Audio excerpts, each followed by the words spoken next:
ए बाबा, सुनले बानी राउर दरबार से केहू खाली नइखे गई। आज हमहू आपन सभे साथी लोगन के साथ राउर दरबार आइल बानी।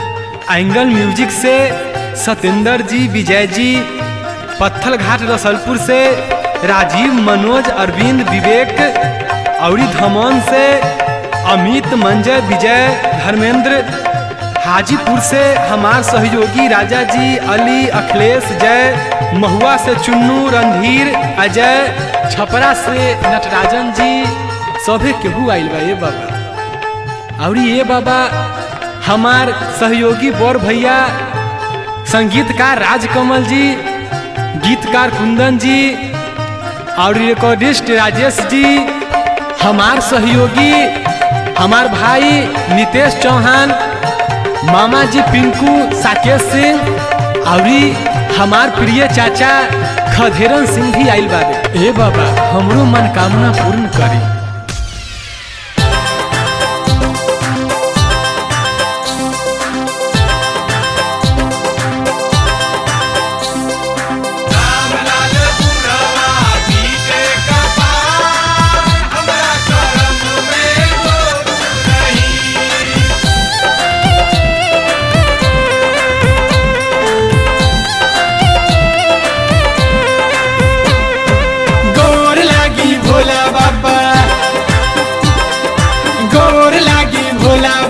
जोर तनी लगा दी एही लगन में हमारो,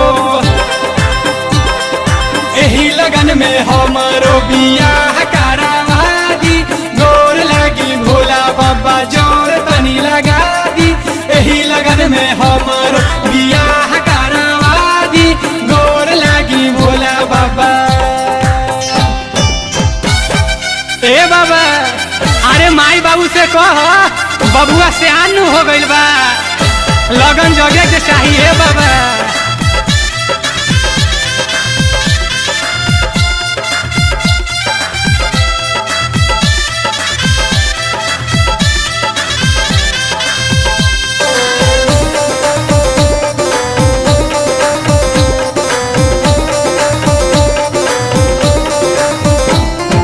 चाही नहीं दहेज कुर्सी मेज नहीं चाही, कनिया होके सुंदर या भरीज नहीं चाही।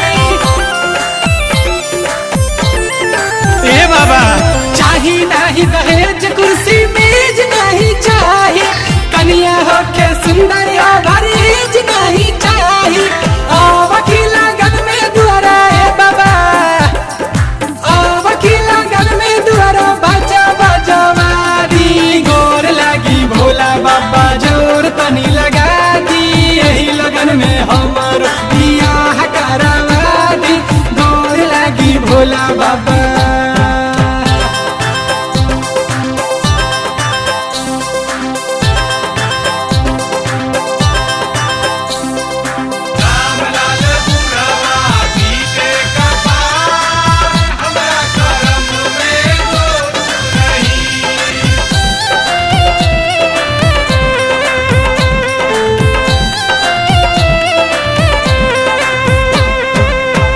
नहीं मोट बाबा चाही ना पतारा की, गोर नहीं करिया दी मांडवा सहारा की। ए भोले बाबा, अरे डिमांड पूरा करी।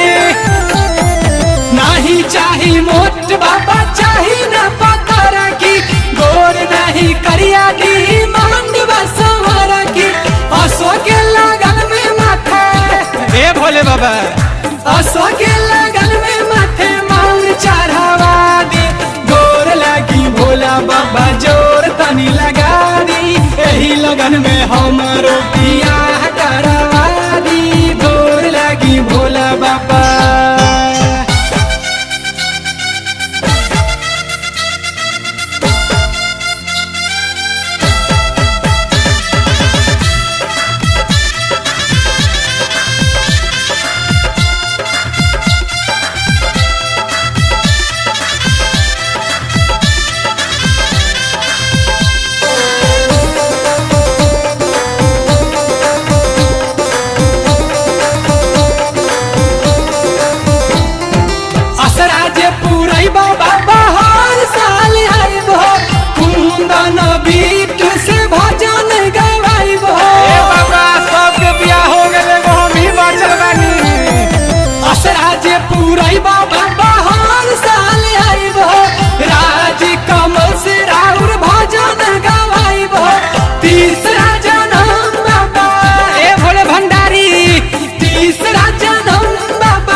हमरो बिया